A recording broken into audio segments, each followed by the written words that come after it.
நமது ஆண்டவரும் மீட்பெருமாய் இயேசு கிறிஸ்துவின் கிருபையுள்ள நாமத்திலே உங்களை யாவருக்கும் அன்பின் வாழ்த்துக்கள் கூறி இன்றைய தியானத்திற்கு உங்களை தயவோடு அழைக்கிறோம். இன்றைய தியான பகுதி ராஜாக்களின் 2ஆம் புஸ்தகம் 2ஆம் அதிகாரம் 1 முதல் 11 வசனங்கள். 2 ராஜாக்கள் 2ஆம் அதிகாரம் 1 முதல் 11 வசனங்கள். தியான வசனம் 2ஆம் அதிகாரம் 11ஆம் வசனம். 2 ராஜாக்கள் 2:11. அவர்கள் பேசிக்கொண்டு நடந்து போகையில் இதோ அக்கினி ரதமும் அக்கினி குதிரைகளும் அவர்கள் நடுவாக வந்து இருவரையும் பிரித்தது. எலியா சுழல் காற்றிலே பரலோகத்திற்கு ஏறிப்போனான். சுழல் காற்றிலே பரலோகத்திற்கு ஏறிப்போனான். என கண்பான கர்த்தருடைய பிள்ளைகளே, பழைய ஏற்பாட்டிலே மரணத்தை காணாமல் எடுத்துக்கொள்ளப்பட்ட 2 பேரை நாம் பார்க்கிறோம். அந்த இருவர் ஏனோக்கும் எலியாவும் என நாம் அறிவோம். ஏனோக்கை குறித்து கடந்த நாட்களிலே நாம் தியானித்து வந்தோம். அவர்கள் முறையே மனச்சாட்சி காலத்தில் ஏனோக்கு வாழ்ந்ததாக நாம் பார்க்கின்றோம். நியாயப்பிரமாண காலத்தில் எலியா வாழ்ந்ததாக நாம் பார்க்கின்றோம். ஏனோக்கு தேவனோடு சஞ்சரித்து கொண்டிருந்ததினாலும் ஆண்டவருக்கு பிரியமானவனாய் இருந்ததாக அவரிடத்திலிருந்து சாட்சி பெற்றதினாலும் அவரோடு கூட எடுத்துக்கொள்ளப்பட்டான் என்பது குறித்து நாம் தியானித்தோம். எலியா எடுத்துக்கொள்ளப்பட்டதின் அடிப்படையில் சில கருத்துக்களை, சில சத்தியங்களை நாம் ஆராய்ந்தறிந்து அவற்றை நமக்கு சொந்தமாக்கி கொண்டு கர்த்தராகிய இயேசு கிறிஸ்துவின் வருகையில் அவரோடு கூட எடுத்துக்கொள்ளப்பட நம்மை நாமே ஆயத்தப்படுத்தி கொள்ள நாம் முன் வருவோம். எலியாவை பார்ப்போம் என்றால், தேவனாகிய கர்த்தருக்கு முன்பாக நிற்கிற நான் என்பதாக தன்னை குறித்து அவன் சொல்லுகிறான். 1 ராஜாக்கள் 17ஆம் அதிகாரம் 1வது வசனத்திலே பார்க்கின்ற பொழுது எலியா தன்னை குறித்து விதமாக குறிப்பிடுகிறான். இஸ்ரவேலின் தேவனாகிய கர்த்தருக்கு முன்பாக நிற்கிற நான். அப்பொழுது தேசத்தின் ராஜாவாயிருந்த ஆகாபை பார்த்து அவன் சொல்லுகிறான், தான் தேவனாகிய கர்த்தருக்கு முன்பாக நிற்கிற ஒரு தேவ மனுஷன் என்ற சாட்சி அவனுக்கு தன்னை குறித்து இருந்ததை நாம் இங்கே பார்க்கிறோம். பிரியமானவர்களே, ஆதாம் தேவனுடைய கட்டளையை மீறி பாவம் செய்தபோது அவருக்கு முன்பாக நிற்கக்கூடாதவனாக தன்னை ஒழித்து கொண்டான். ஆனால் இங்கே பார்க்கிறோம், எலியாவோ இஸ்ரவேலர் அனைவரும் பின்மாற்றத்தில் இருந்த ஒரு காலத்திலும் அவன் தான் கர்த்தருக்கு முன்பாக நிற்பதாக கூறுகிறான். தேவனுக்கு முன்பாக அங்கே எலியா குற்றமற்ற மனச்சாட்சி உள்ளவனாய் இருந்ததே அதன் காரணம் என்பதை நீங்களும் நானும் அறிந்து கொள்ள வேண்டும். இஸ்ரவேலர் கர்த்தருடைய உடன்படிக்கையை தள்ளிவிட்டு அவருடைய பலிபீடங்களை இடித்து அவருடைய தீர்க்கதரிசிகளை கொன்று போட்டார்கள்.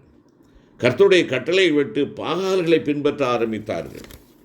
அவர்கள் தேவனாகிய கர்த்தருக்கு விரோதமாக துரோகம் பண்ணினபடியால் அங்கே எலியா சொல்லுகிறான், என் வாக்கின்படி அன்றி இந்த வருஷங்களிலே பனியும் மழையும் பெய்யாதிருக்கும் என்று அவர்கள் மேல் வரப்போகும் நியாய தீர்ப்பை குறித்து அவன் எச்சரிக்கையோடு சொல்லுகிறான். எலியா தேசத்தின் ராஜாவாகிய ஆகாமிடத்தில் தைரியமாக இந்த வார்த்தையை கூறுகிறான். தன்னோடு சேர்ந்து கர்த்தருக்காக, அவருடைய பிரமாணங்களுக்காக, உடன்படிக்கைகளுக்காக உண்மையாக உறுதியாக நிற்கக்கூடிய ஒருவரை கூட அவனால் காண முடியவில்லை. இஸ்ரவேல் புத்திரர் கர்த்தருடைய தீர்க்கதரிசிகள் அனைவரையும் பட்டயத்தினால் கொன்று போட்டார்கள் என்றும் அது நிமித்தம் தான் ஒருவன் மாத்திரமே மீதியாயிருப்பதாகவும் அவன் நினைத்தான். கர்த்தரின் தீர்க்கதரிசிகளில் மீந்திருக்கிறவன் நான் ஒருவன் என்பதாக 1 ராஜாக்கள் 18:22 அவன் கூறுகிறான். மற்றொரு சந்தர்ப்பத்தில் அவன் சொல்லுகின்ற பொழுது கர்த்தரிடத்தில் அவன் கூறுகிறான், உம்முடைய தீர்க்கதரிசிகளை பட்டயத்தினால் கொன்று போட்டார்கள், நான் ஒருவன் மாத்திரம் மீதியாயிருக்கிறேன், என் பிராணனையும் வாங்க தேடுகிறார்கள் என்பதாக 1 ராஜாக்கள் 19:14 வாசிக்கிறோம். பாகாலுக்கு முன்பாக முடங்காதிருக்கிற முழங்கால்களையும் அவனை முத்தம் செய்யாதிருக்கிற வாய்களையும் உடைய 7000 பேரை இஸ்ரவேலிலே தேவன் மீதியாக வைத்திருந்ததை அவன் அறியாதவனாயிருந்தான். ஆனாலும் அவன் சேனைகளின் கர்த்தருக்காக வெகு பக்தி வைராக்கியமுள்ளவனாயிருந்தபடியால் இஸ்ரவேலின் தேவனாகிய கர்த்தருக்கு முன்பாக நிற்கிற நான் என்று தைரியமாக சொல்லுகிறான். என்னை கேட்டுக்கொண்டிருக்கிற அருமையான சகோதர சகோதரி, நீங்களும் நானும் தைரியமாக இதை சொல்ல முடியுமா?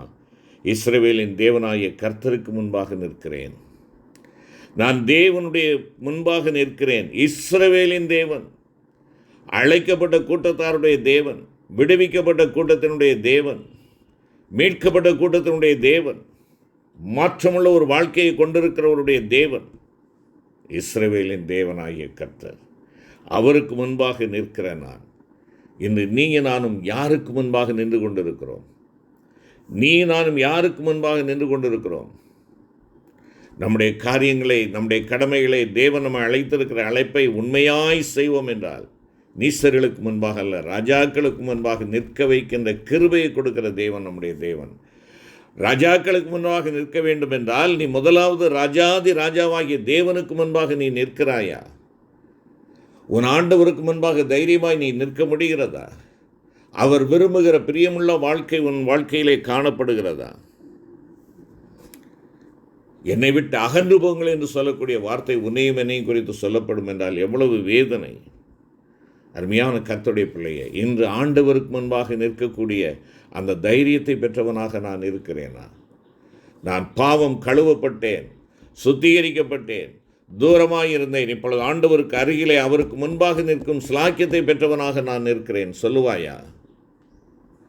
அருமையான கர்த்தருடைய பிள்ளைகளே, நீங்களும் நானும் வாழுகின்ற இந்த பூமியானது கடைசி நாட்களின் கடைமுனைக்கு வந்திருக்கிறது.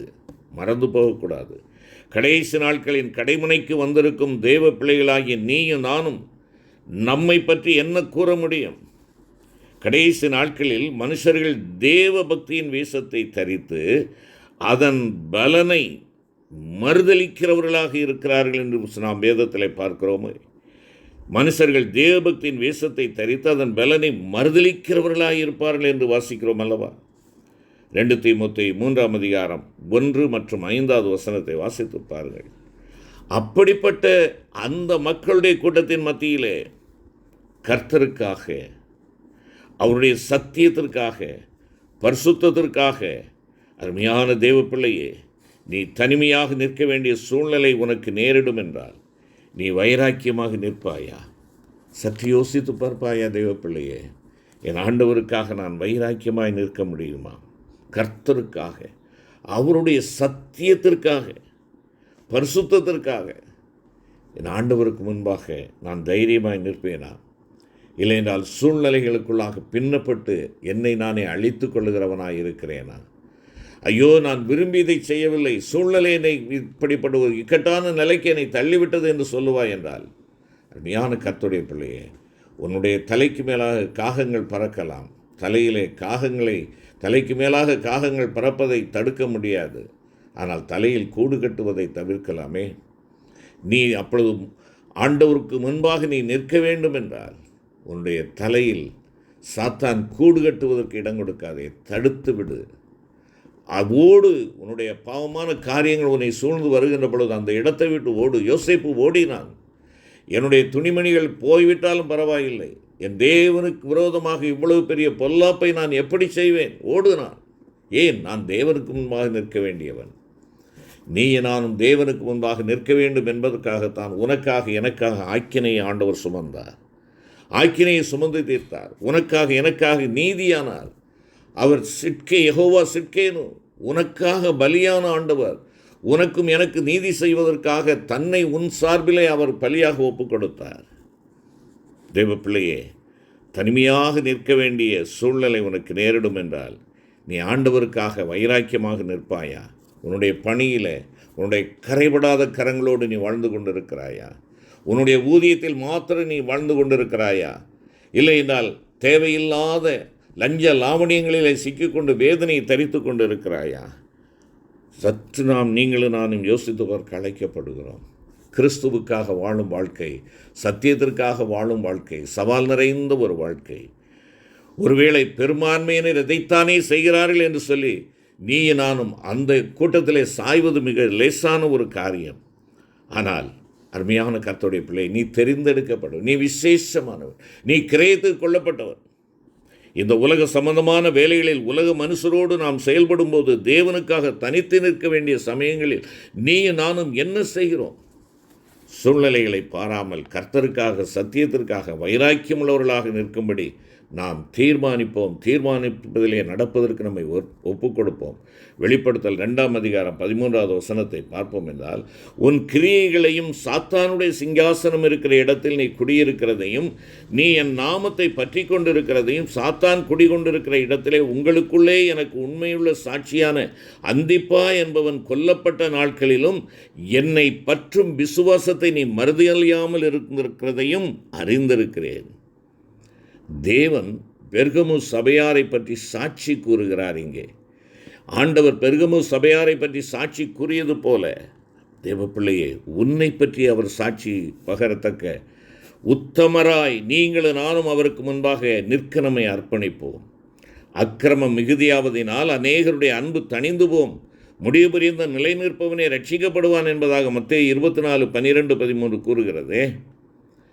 எனவே நாம் சத்தியத்தின் மேலுள்ள நம்முடைய அன்பு தணிந்து போக இடங்கொடாமல் முடிவு பரியந்தம் சத்தியத்திற்காக வைராக்கியமாக ஜீவித்து முற்றுமுடிய தேவனுடைய அன்பில் நிலைத்திருந்து கர்த்தராகிய இயேசு கிறிஸ்து வரும்போது அவரோடு கூட எடுத்துக்கொள்ளப்பட்டு முடிவான ரட்சிப்பை சுதந்திரித்து கொள்ள நாம் நம்மை அர்ப்பணிப்போமா?